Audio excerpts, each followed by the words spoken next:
মোৰ ইমান তাপ আছে, শক্তি আছে, মইহে বেছি বলৱান। নহয়, মোৰ গাত বেছি বল আছে। ৰ'বা তোমালোকে তাতে কিয় কৰিছা দুইজন বন্ধু? আমি প্ৰমাণ এটাকে চাওঁচোন কাৰ গাত বল বেছি।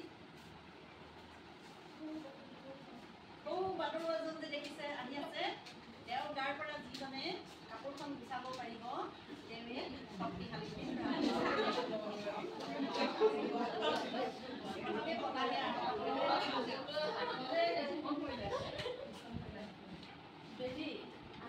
আমি আমাৰ নিজৰ শক্তি ঠিক আছে, তেতিয়াহ'লে তুমিয়ে তোমাৰ শক্তি প্ৰদৰ্শন কৰি দেখুৱাচোন।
কিন্তু মই মোৰ শক্তি আৰু তাপ প্ৰদৰ্শন কৰি সেই বাটৰুৱাজনৰ গাৰ পৰা কাপোৰখন আঁতৰাব পাৰিলো।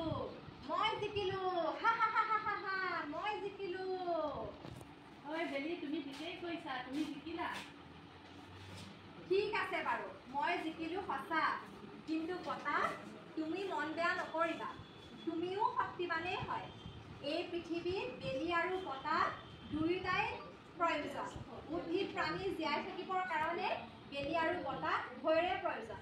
বেলি আৰু বতাহৰ অবিহনে এই পৃথিৱীত কোনো প্ৰাণী উদ্ভিদ জীয়াই থাকিব নোৱাৰে। সকলো নিজ নিজ পৰিস্থিতিত সকলোৱে ডাঙৰ আৰু সকলোৱে শ্ৰেষ্ঠ। বতাহ, তুমি মন বেয়া নকৰিবা।